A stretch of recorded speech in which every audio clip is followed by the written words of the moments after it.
some verses. And thank you, Faith and Noel, for accompanying. Yes, I'd like to introduce our niece, Faith Hoyt. So we're blessed to have her visiting with us.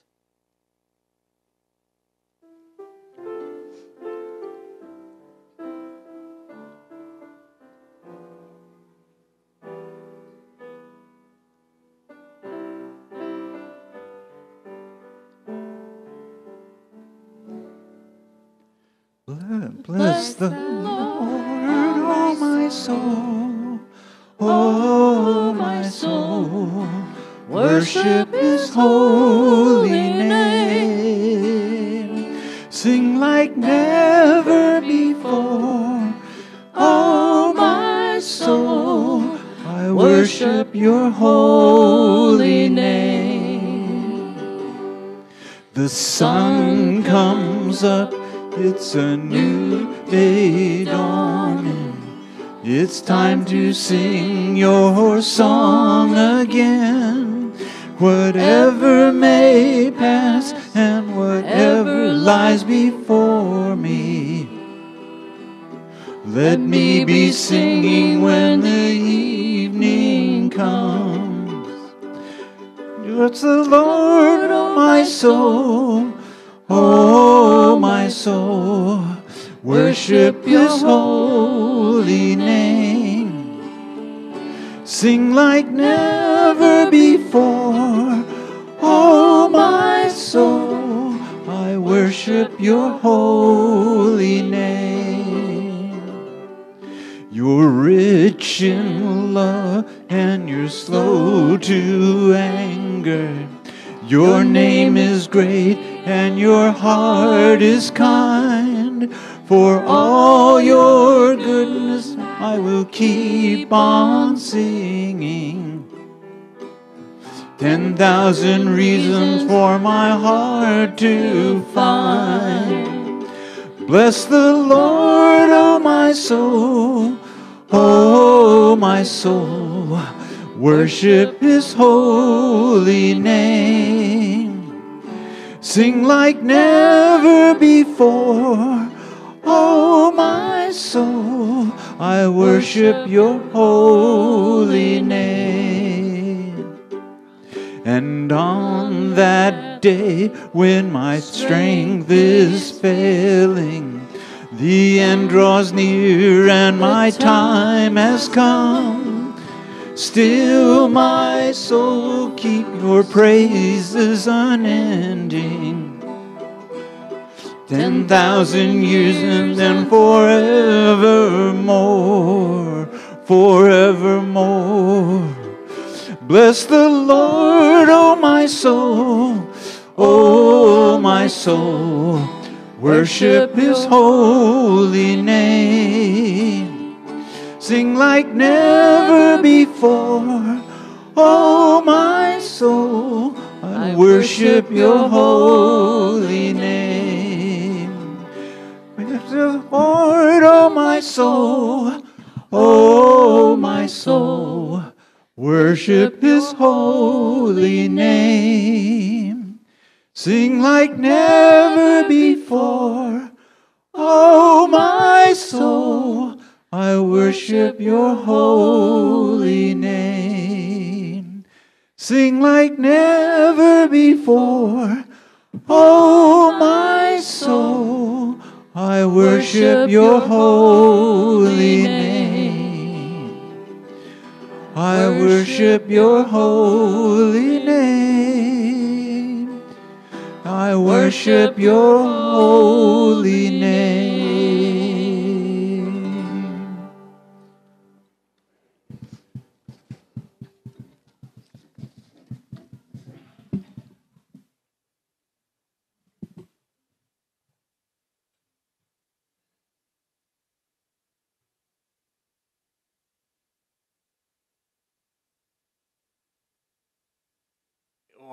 Once again, good morning and a happy Sabbath. Welcome to each and every one of you, to our visitors. We want to thank you for coming, and we hope that you will have a blessed Sabbath with us. I want to introduce, and I think you all know the speaker for today, but I would like to introduce him, Pastor Cano, Ramiro Cano. Pastor Cano is our president, our Central California president. And we are so grateful that you could cut some time out of your busy schedule to spend time with us. And Pastor Cano will be here for the whole afternoon. After the service, we will have potluck, and you're all invited to the potluck. And then we will, at 1:30, we will stay in the potluck hall, and we will then have a question and answer time in our town hall meeting, where you can ask Pastor Cano any questions you would like. We also want to welcome Brother Billington here from the conference as well, from the educational department. We are grateful to have two conference officials here worshiping with us this morning. I pray that you'll be blessed, and I pray that God will use Pastor Cano in a mighty, mighty way. We also want to welcome Mary Ellen, Pastor Cano's wife, here as well, as she has accompanied him here to Hollister. May you be blessed, and may the Spirit lead you, Pastor Cano. Thank you so much.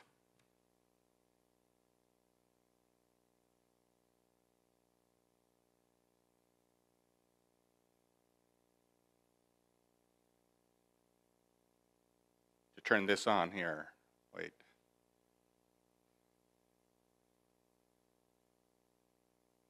Hello, hello, hello. Hello. I'm on, right? Okay. Well, good morning once again, and happy Sabbath to all of you. I was trying to remember when the last time it was that I came, and I couldn't remember. But I now remember.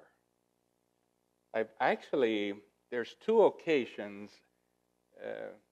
One is there was a funeral service here in this church that dealt with a very unfortunate situation where I believe it was 3 or 4 teenagers who lost their life here in the community. And so I was asked to do the service.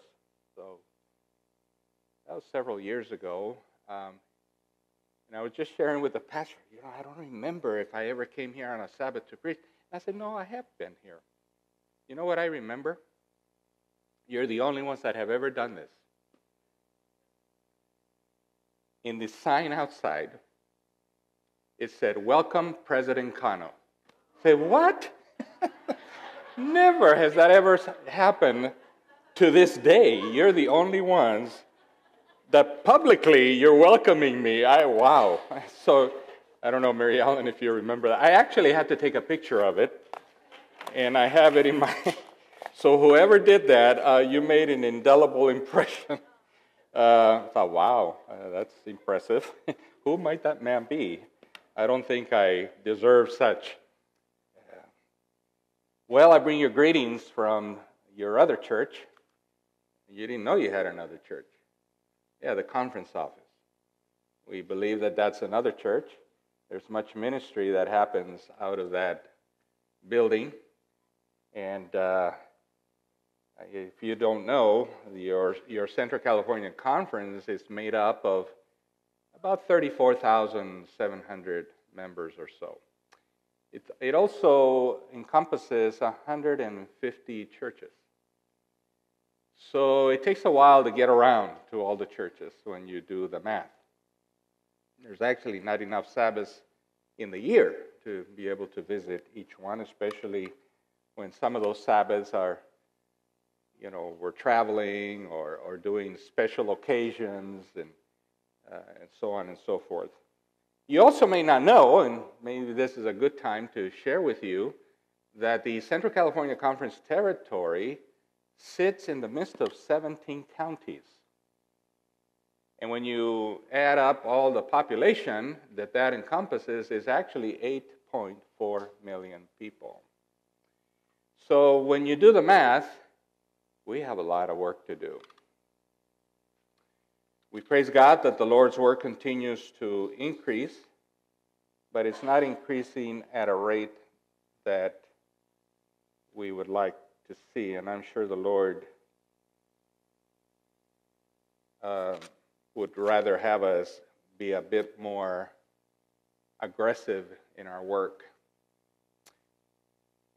I want to share a thought with you today that may be a bit out of the ordinary. As I ponder upon, and I want to thank Pastor Herholt,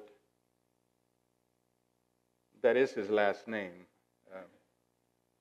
I hear you all calling him Vernon or Pastor Vernon. So when you do that, we forget what their last name is. So Pastor Herholt, thank you for the invitation.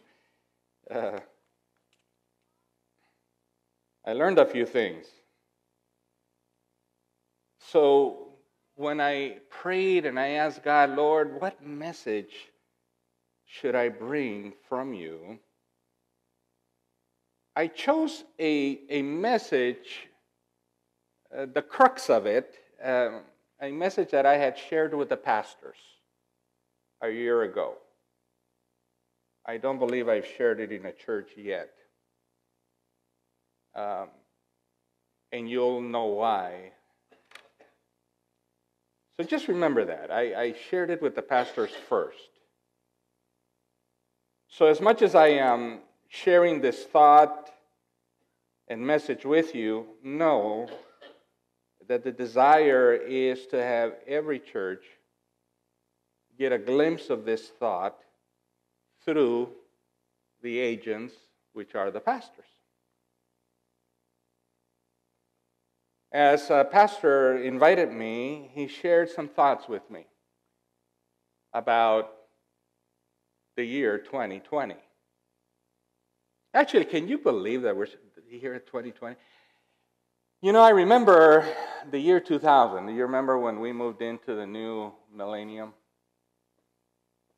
Remember the Y2K? I'll tell you, the world was going to come to an end. Some of you were thinking that Jesus was going to come. I was one of those. How can this world last any longer? Well, fast forward 20 years later, it's not any better. In fact, it's much worse. So I'm going to be very real with you today, and I'm going to be asking you some questions. I may want some answers from you. So that's why I say that this sermon, the message today, is a bit out of the ordinary. But I'd like for us to think and to reason together. So it's hard for me to believe that we're still here again in the year 2020. I really thought we would be walking the streets of gold. How many of you know that you're saved? I want to see hands. Okay, thank you. There's about a handful. I'll raise my hand. I'm saved by the blood of the Lamb. Some people say, well, I'll go to heaven if I go to heaven. I say, no, you don't put an if in there. Put an assurance. You are going to be in heaven. Why? Because Jesus died for me. Jesus died for you. He already paid for your debt. It is a gift of God. You don't deserve it. But the worthy one of Jesus Christ, yes, He is all deserving. And He came and died for you and me. He loves us so with an everlasting love. For God so loved the world, right? He loves all. Not just you, but also the world, the neighbors. So when you're given a gift, you have two choices. One, that you accept it or you reject it. So the Lord has already given us a gift. Now, I'm not talking about once saved, always saved. I'm not talking about that. I am talking about the assurance of salvation in that the tokens of God's love, the debt that we are supposed to pay because of sin, Jesus has already paid it. So therefore, it's either up to me to accept that gift or to reject it. So those that walk through the pearly gates will be those that accepted the gift. Those that don't are the ones that rejected the gift. So you have a choice. You and I have a choice. But as far as salvation being given, it's already done. That's not what the sermon is about. I haven't even started yet. Mary Ellen, my wife, says that I do that all the time. Well, you know, things happen when you get up here. And I want to be obedient to the Holy Spirit. So, 2020. Now, I don't know about you, but I have to wear glasses. In fact, right now you look very fuzzy. Right around when I turned, I'm going to be turning 65 in April.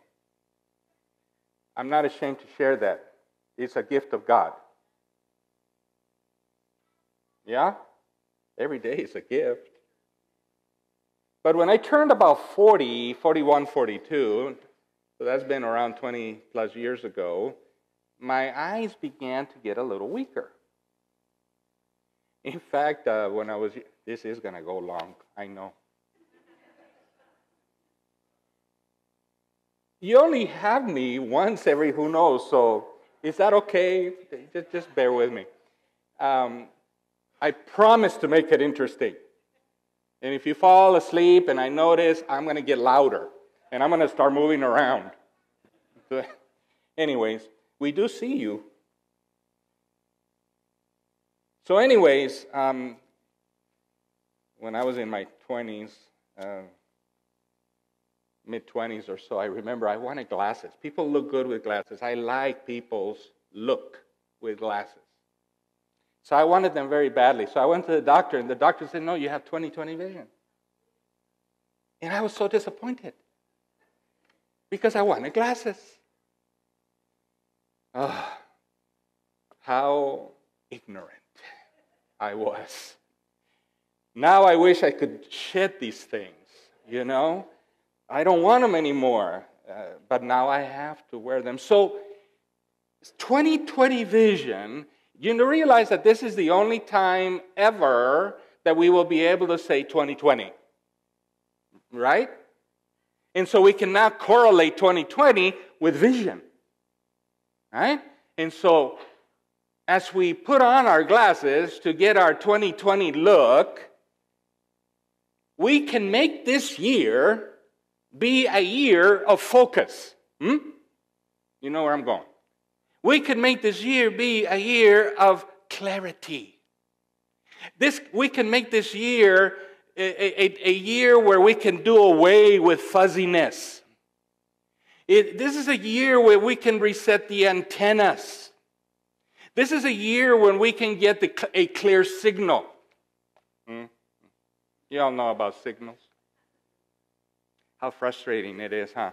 When you don't have at least 2 bars. 1 bar just doesn't cut it very well, right?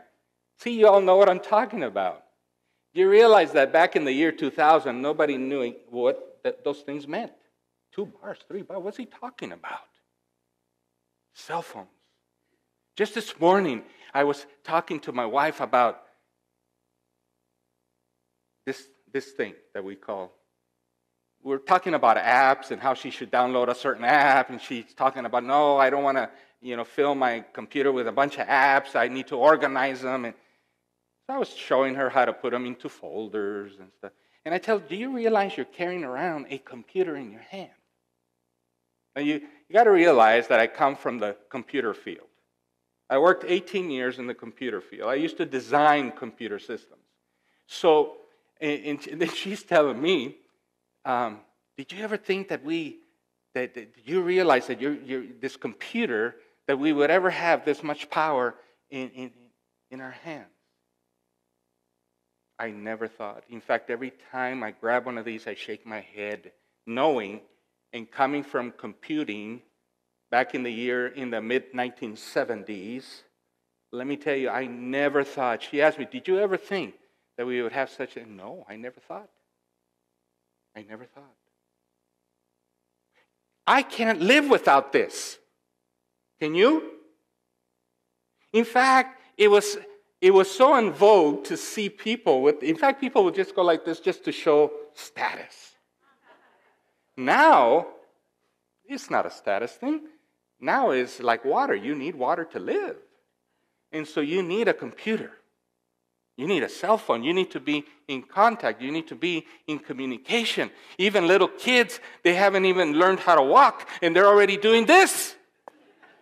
Right? Our life has learned to adapt. So the pastor is sharing with me, and what an honor and privilege he's giving me today. I was asking him, actually, I don't know if it was early this morning or last night, have you unveiled this to the church yet? He says, no, we have a team and a group that's been working on this, and I praise the Lord for that. But he's given me the honor and privilege to unveil it. Wow, what an honor.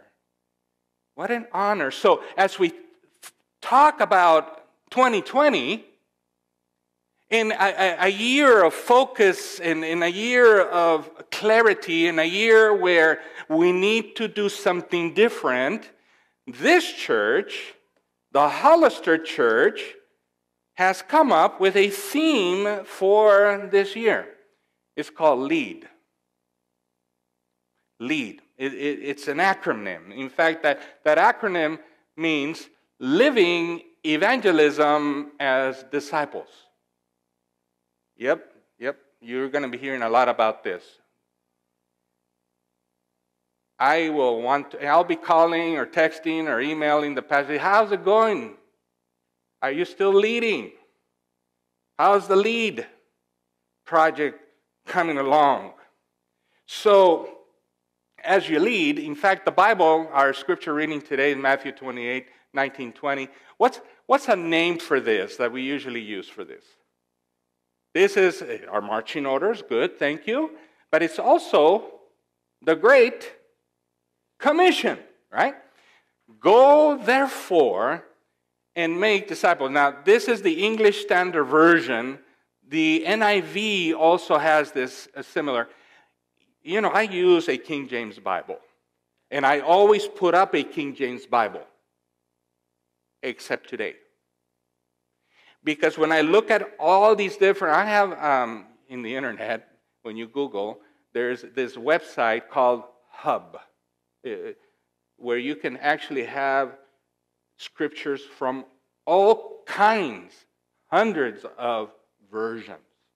So when I went in to look at Matthew 28, verse 19 and 20, to see the variations of different translations, I find that the majority of all translations use this beginning. Go, therefore, and make disciples. The King James, which I love, says, go ye therefore and teach. Okay? There's nothing wrong with that. But we're talking about making disciples, being a disciple-making church. If I had 100 pastors here, which I will be meeting with them next week, and I ask, what does discipleship mean? I will get 100 different answers. So it's good to spend some time on defining what discipleship is. So, go therefore, Jesus gave a mandate, go therefore and make disciples. I will have to tell you that the church have become experts at events.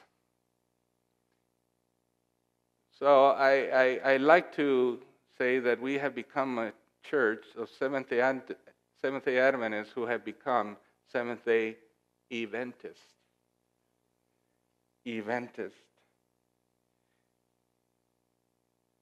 When the LEAD acronym or the LEAD theme has in it living, you can, in fact, I encourage you, Pastor, to break down each word. Living means what? You're not dead. You're alive. You're not static. You're breathing. you're acting, you're moving.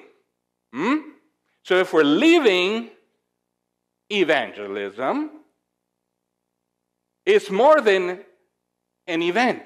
It's actually a DNA. It's actually a character that the pastor and this team of his, leadership team, he's wanting to make sure that the DNA of this church is not just focused on events. I'm not saying that events are bad, but the events have to be part of a plan, a bigger plan, a plan that has a pre, a during, a post.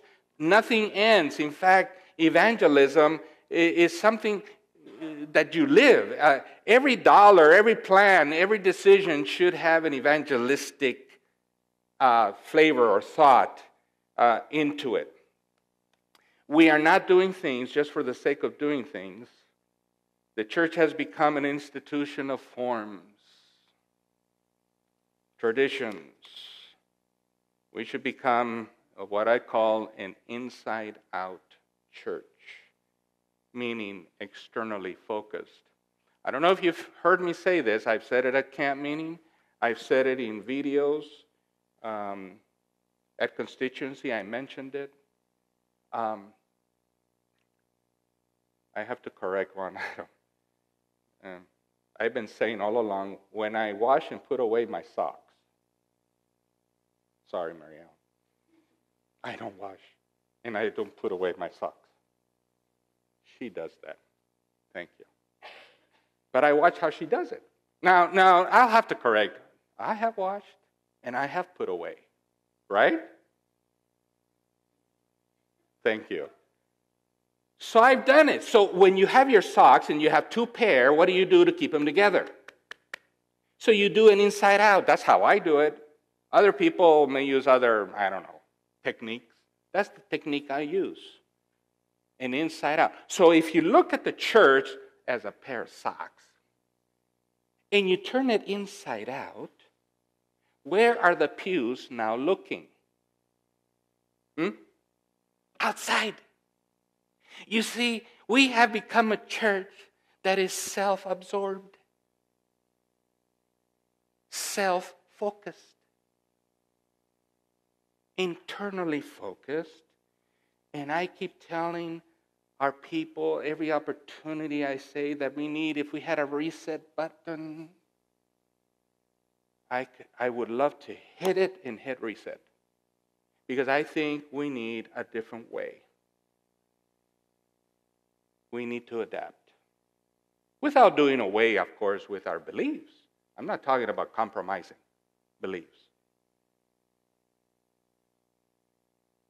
You can actually use the cell phone now to do evangelism. You can do Bible studies. Online. You can do many things, even more than I care to even share with you today. So, as disciples, evangelism is not about paying someone to come and do evangelism for you. Although that's many times what we do. We have a budget, we give money, we ask for donations, so on and so forth. You're very faithful with your tithes and offerings, and we praise God for all of that.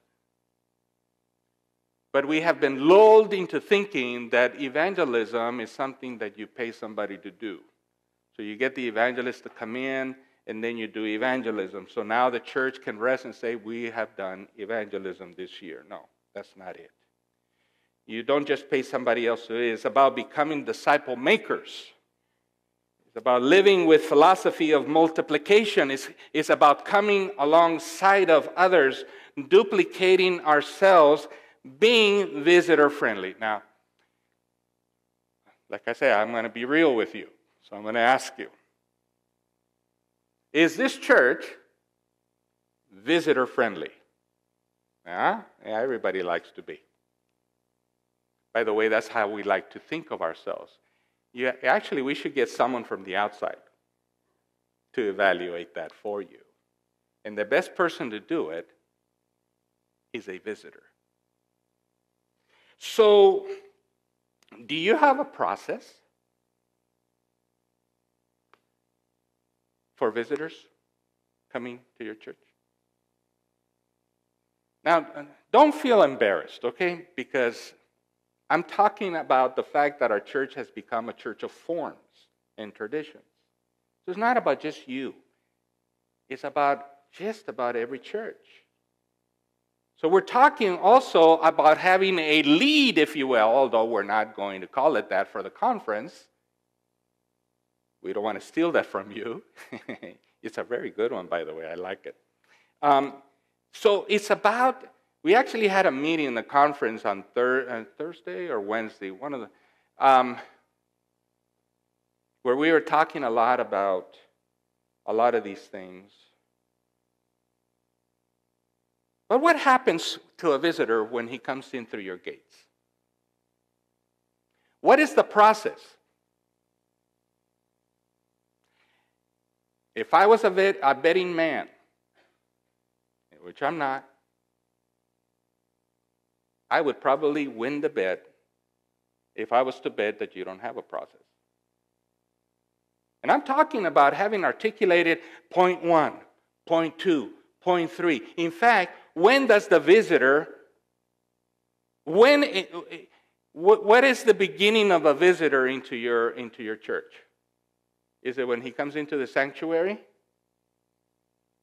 Or is it when he or she arrives at your parking lot?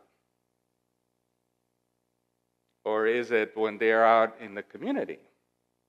When does a visitor become a visitor? And what process do you have how to turn first-time visitors into second-time visitors? Do you have a process for that? Most likely not. In fact, do you have a process to take second-time guests into becoming fully engaged members? I bet you don't. Because we have lulled ourselves into letting the evangelist do it once or twice a year, and you know, doing baptisms and get the numbers in, and a lot of times we just forget about those folk. They're now coming, they're members, and they lull into the same role that we are in. In fact, I'll ask you, when a visitor comes in, do they take something with them? Now you may say, well, they heard the sermon, hopefully they took part of the gospel with. No, I'm not talking about that. In fact, when a visitor comes, do they leave something here? Do you know their names? Do you know their contact information? In fact, how can you get them to even hand you their contact information? Why? In fact, I'll ask you this question. Why would anybody want to come to Hollister Church? What is it about you that I should take my valuable Saturday, where I use it to washing my car and my clothes and doing all of my, all the things that I have to do because I'm working all week? Why should I spend that day here with you? In fact, I may give you one day. Why should I come back? All of these questions are good questions that need to be answered.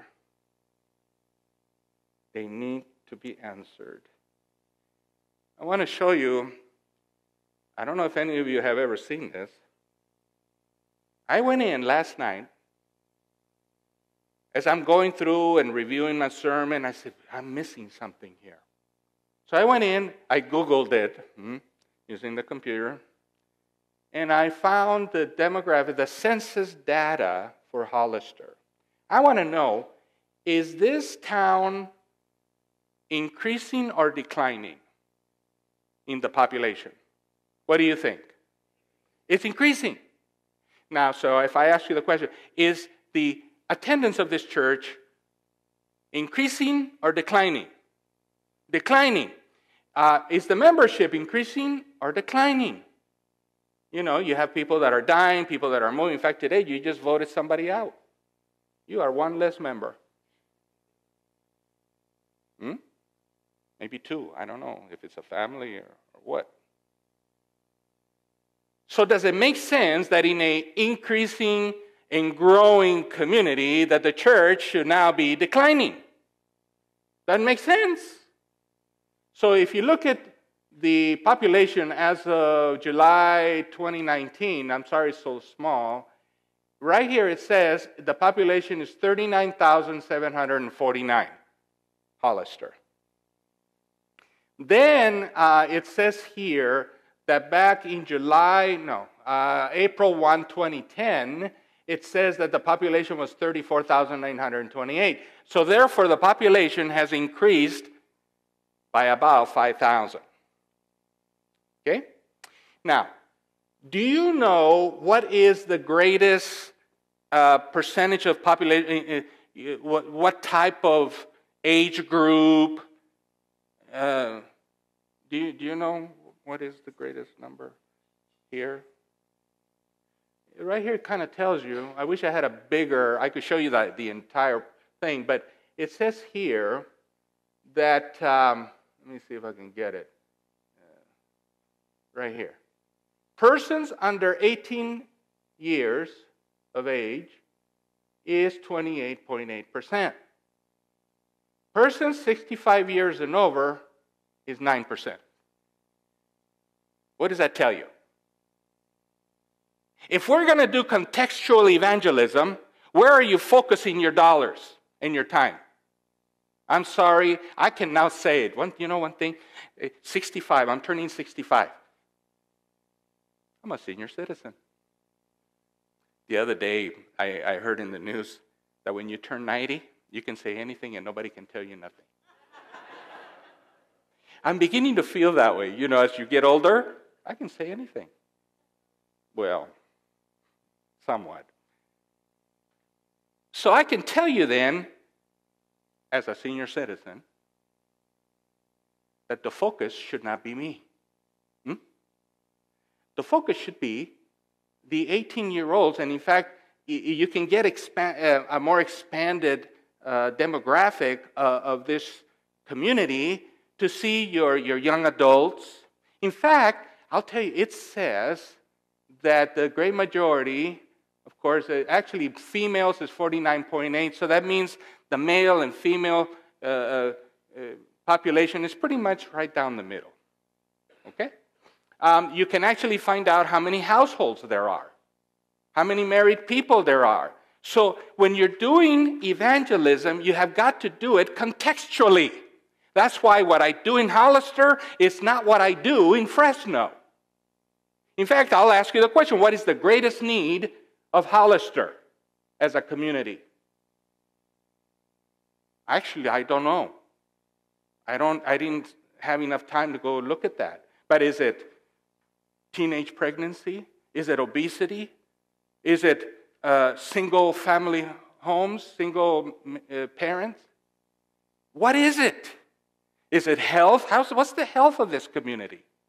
So when you get an answer to those things, now you can begin to contextualize your evangelism. And you can begin then to come with answers as to maybe why you're declining.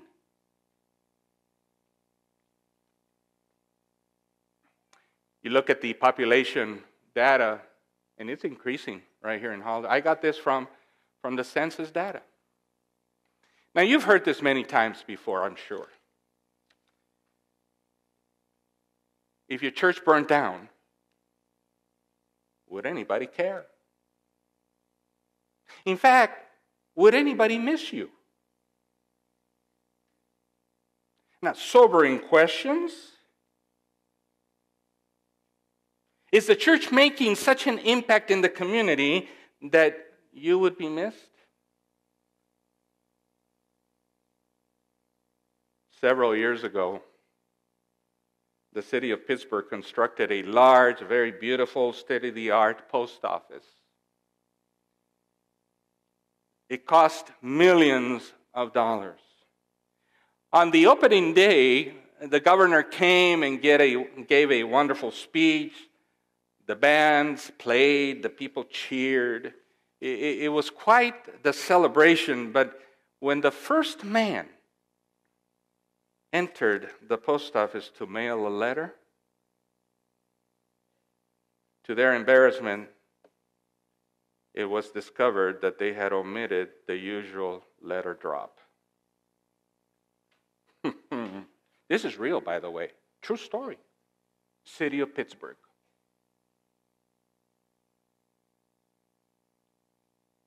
The purpose of the building, the purpose for the millions of dollars, the purpose for the celebration is to be able to mail letters, to mail boxes and different things. And they had omitted the letter drop. So that brings me to the commission. So if you look at the Great Commission, if you look at the post office, they have a Great Commission, right, to mail. I'll go on with that here in a minute. When any church loses the spirit of the Great Commission, it surrenders the very reason for its existence. Why do you exist as a church? That's a good question to ask and find out. So when you look at the commission that we have, the Great Commission, here's an entire building, that post office, simply missing a little slit in the wall with a little box on the other side to collect the letter. So the commission then becomes nullified by a very slight omission. So when you look at the word commission and you do away with one letter, that's all it takes, is one letter, a very small thing, then now you become, instead of the Great Commission, it becomes what? The Great Omission. So, what is it about the Hollister Church? You need to find out what that little letter is for you. It's not about Santa Cruz. It's not about Watsonville. It's not about MBA. No, they all have their own communities with their own issues and challenges and a different makeup of people with different gifts. Right? So therefore, how do you lead in the year 2020? Living evangelism as disciples. You have to contextualize. Otherwise, you're just playing church.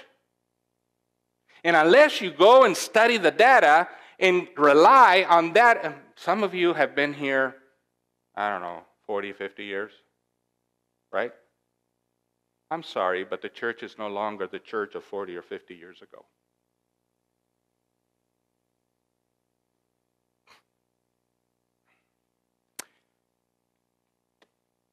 Wow, this is going so slow.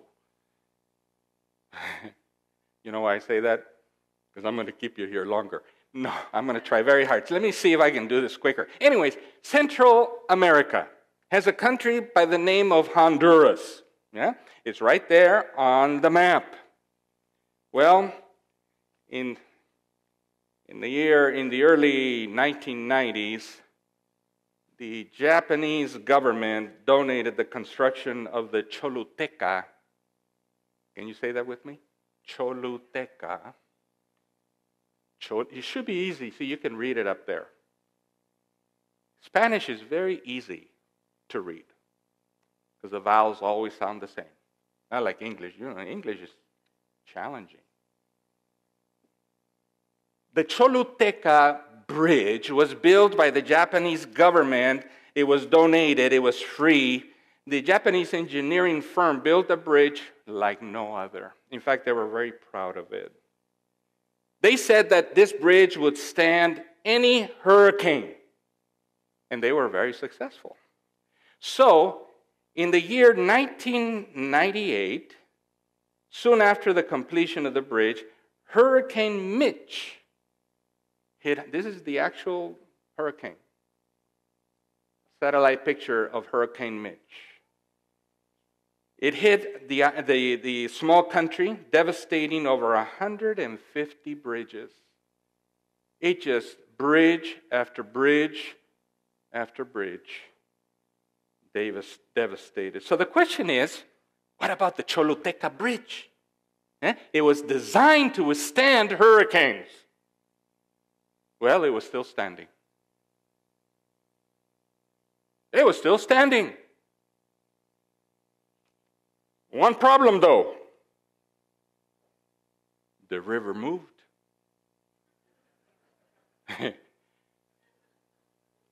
And you know the travesty of the whole thing?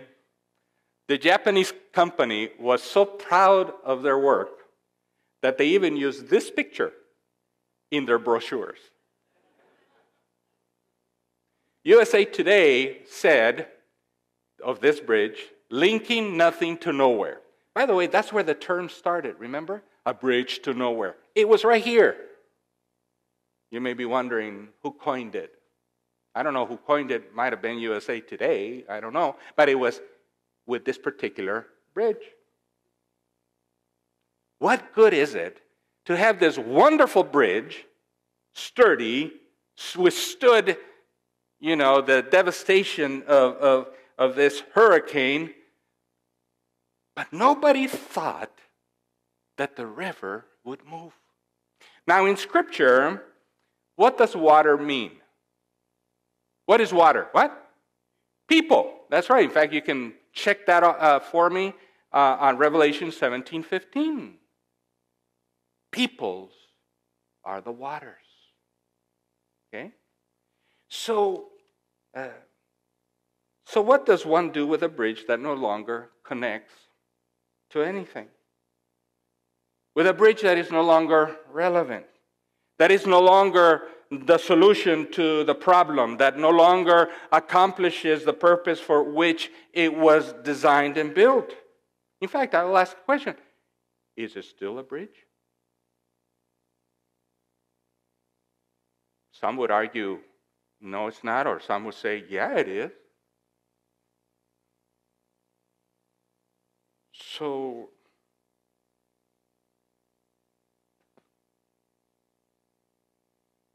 if we look at the church as a bridge, just help me connect the two. I'm trying to make a point here. Okay? So, you know that the church is actually a bridge, right? We're supposed to connect Jesus to people, right? And we can use, in fact, I love bridges. I love preaching about bridges. You can do all kinds of things with bridges, metaphors, symbolism, and so on. But I believe that the church is going through a similar experience. The church was built to serve, to be relevant in our communities, but now it's standing where communities have moved. Are you with me? The river has moved.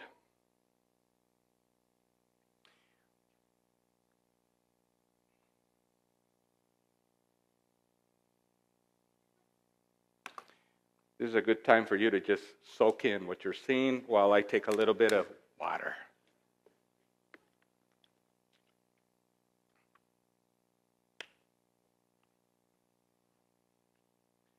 If I was driving by this church,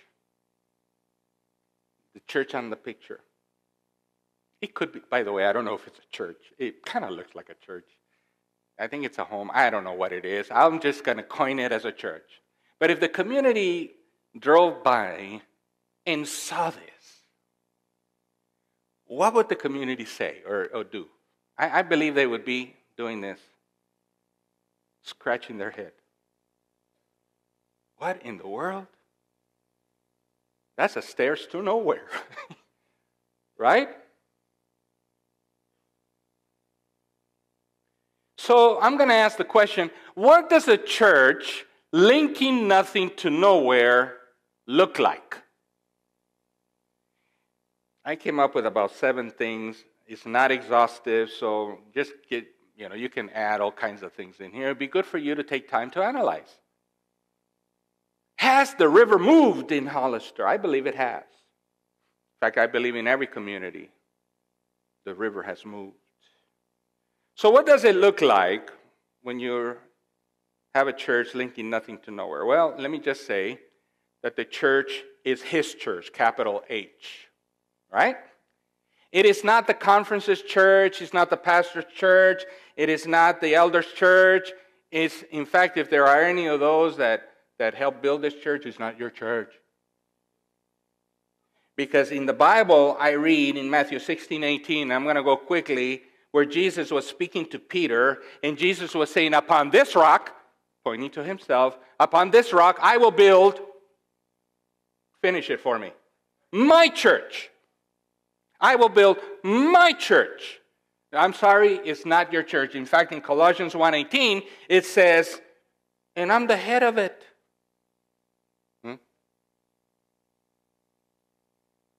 Some other idea just came into my brain. That's why I say this thing is going to take longer. In fact, I think I only have like 5 minutes. I'm not even half. I'm going to torture you. The reason why Mary Ellen says to him, don't say that, just that I like torturing people. No, I don't. No.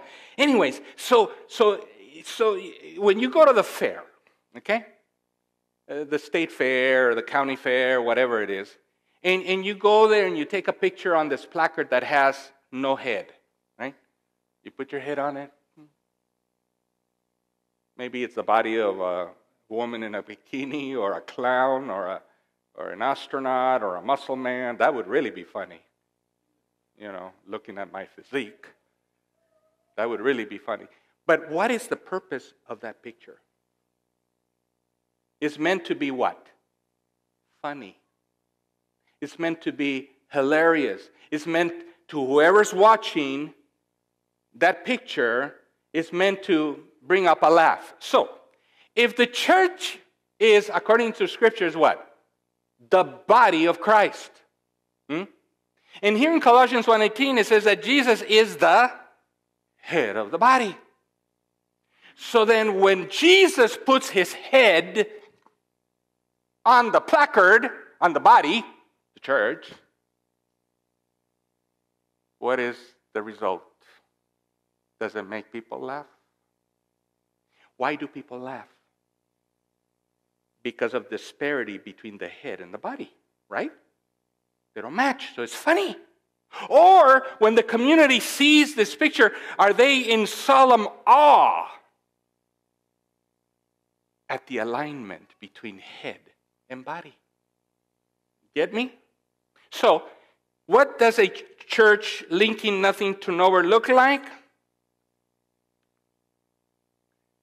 A church that refuses to acknowledge whose church it belongs to is a church linking nothing to nowhere. We find in the Great Commission that Jesus, said to the church, what? Go. So Jesus is the founder, He's the owner, He's the church. He gives His church the marching orders. He said, go make disciples. Go baptize them. The church is to train and equip the people to go to the ends of the world. In other words, go outside of yourselves, across the globe, and across the street. Evangelism is not a sideline, it is the main line of the church. Evangelism is not to be voted on. It is the purpose for which the church exists. Do you find yourselves having more meetings than ministries or more committees than conversions? We are to be fishers of men. Listen, fishers of men, not keepers of the aquarium.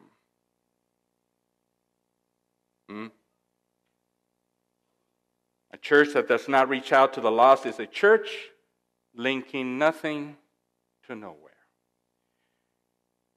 The Bible also tells us that we are not to forsake the assembling of ourselves. So if our attendance is going down, right? The Bible says we are commanded to assemble together for one another, to grow in grace and knowledge, and to spur one another unto good works for the glory of God, especially as we see the day approaching. Hebrews 10, 24 through 25. Like it or not, Christian living is not a solo act. That's why Jesus sent the disciples 2 by 2. Does your diminishing attendance show signs of a church linking nothing to nowhere? Fourth, the church is to glorify God, both collectively and individually. We are to glorify our Maker, our Redeemer, our Supplier, our all in all, giving thanks always. How is your praise? How is your worship? How is your gratitude barometer? Are those more about you and your feel-good experience than keeping Jesus as the only focus? Does the barometer suggest a linking nothing to nowhere? You see, many churches will utilize the Sabbath morning worship as a place to entertain, as a place to feel good, as a place to display ourselves. Okay? So we are here to glorify God, not in forms and traditions. The church is to be a praying church. A church that does not pray is a church that does not have power. It is a powerless church. It is a self-dependent church. It is focused and absorbed with itself. It is a church that is in need of nothing. What am I quoting? I'm quoting Revelation, the church of Laodicea, a church in need of nothing.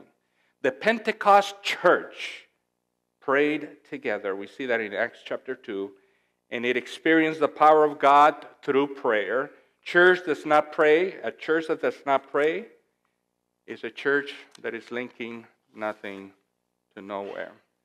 The church is to be an adapting church. Jesus Christ is the bridge between man and God. We, as Jesus' followers, are also designed to be bridges. We are to be connecting the unreached with the gospel, the good news of Jesus Christ. And as the church of Christ, we must continually evaluate whether our bridge is still spanning the waters, still serving the purpose for which it was built, it was designed. Just as the Choluteca Bridge changed, the river changed its course, the course of people's lives are constantly changing. To continue reaching them, therefore, you must contextually build new bridges or extend and adapt existing ones without compromising our long-held beliefs. So if the church refuses to adapt, it will end up as a church linking nothing to nowhere. The church is to be a giving church. Jesus' church will give of itself to the community. It will give its time, its resources, its talent for the benefit of humanity. The church is called to feed the hungry. It is called to quench the thirst, to clothe the naked, to visit the sick and the despondent, to take the stranger in. The church is called to add value to others, to stretch the hand of compassion. The church that does not give of itself to the community is a church linking nothing to nowhere. Again, this is not an exhaustive list. It would be well for us to take a prayerful and honest evaluation of our church and our relation and participation with it. Take a step back and see if we are leading a church where the river has moved. To see if our church is a bridge leading nothing to nowhere. Notice this. The church is God's appointed agency. This is inspiration for the salvation of men. It was organized for service, and its mission is to carry the gospel to the world. From the beginning, it has been God's plan that through His church shall be reflected to the world His fullness and His sufficiency. The members of the church, those whom He has called out of darkness into His marvelous light, are to show forth His glory. The church is the repository of the riches of the grace of Christ, and through the church will eventually be made manifest even to the principalities and powers in heavenly places, the final and full display of the love of God. Is your church still relevant to the people in your community? Now, you may be asking, why, how would the river shift? Well, many churches are now serving in communities that have shifted quite drastically. The river has moved. Have the people moved culturally, ethnically, age-wise, socially? Have the needs of the community also moved? What is the biggest need in the community, as I mentioned earlier? Is it the homeless? Is it obesity? Is it diabetes? Is it teen pregnancies, addiction, single parenting? What? What is it? Because if you're still operating the way you've been operating for the last 40 years, last 20, last 30, I hate to tell you, but the river has moved. And you're still using this church's picture in your brochures. Are you with me? The reality is that communities we serve are constantly being bombarded by the storms of political unrest, storms of disease and family turmoil, storms of cultural, social, and technological change affecting every fiber of society. And what is the church doing? Displaying itself like that Japanese company, proud of the building, still standing after the force of all the storms, but noticing that the river has moved. I have so much more to tell you, but I'm going to go very quickly. Rick Warren, who is a pastor of a non-denominational church, Rick Warren, he's the one that wrote that book, The Purpose-Driven Church. He says, I believe that you measure the health or strength of a church by its sending capacity rather than its seating capacity. Churches are in the sending business. One of the questions we must ask in evaluating church health is how many people are being mobilized for the Great Commission. The shoe must never tell the foot how big it can grow.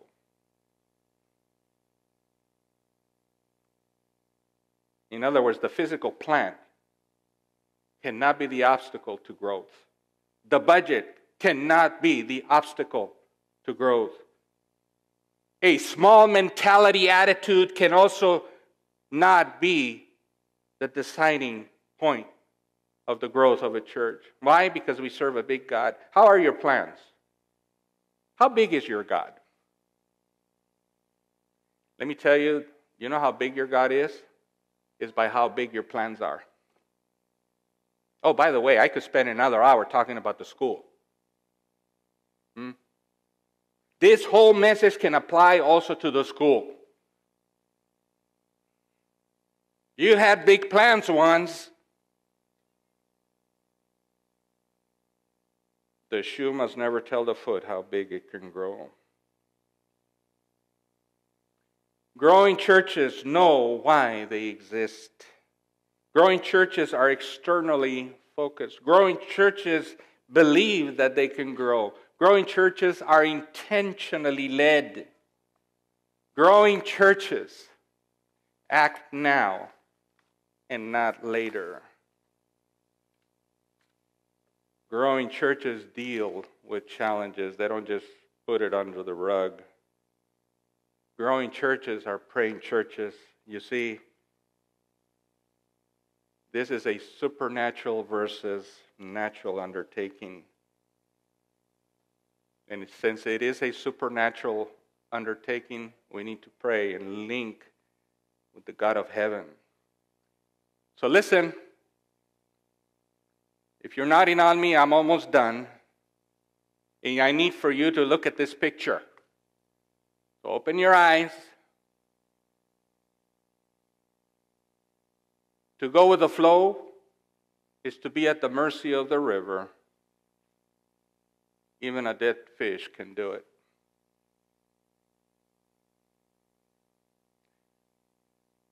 Are we a dead fish in the river? Oh, you'll go places. You'll just go with the flow. But God wants His church to have a rudder. We are not just drifting on the sea, rudderless. We have a goal. We're going places. Praise God that we're not just drifting. Your Church of Hollister, you are not called or established to fail. Your best day is still ahead, and with the Lord all things are possible. Ephesians 3:21 says, "Unto him be glory in the church, by Christ Jesus throughout all ages, world without end." Huh?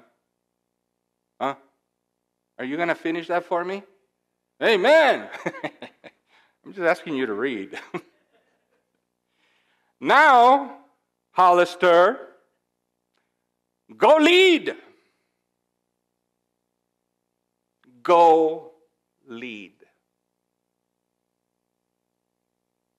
Living evangelism as disciples. Thank you so much for your time, for your patience with me. And may the Lord give you a harvest such as this church has never seen. Why? Because this is not a bridge linking nothing to nowhere. Amen? God bless you.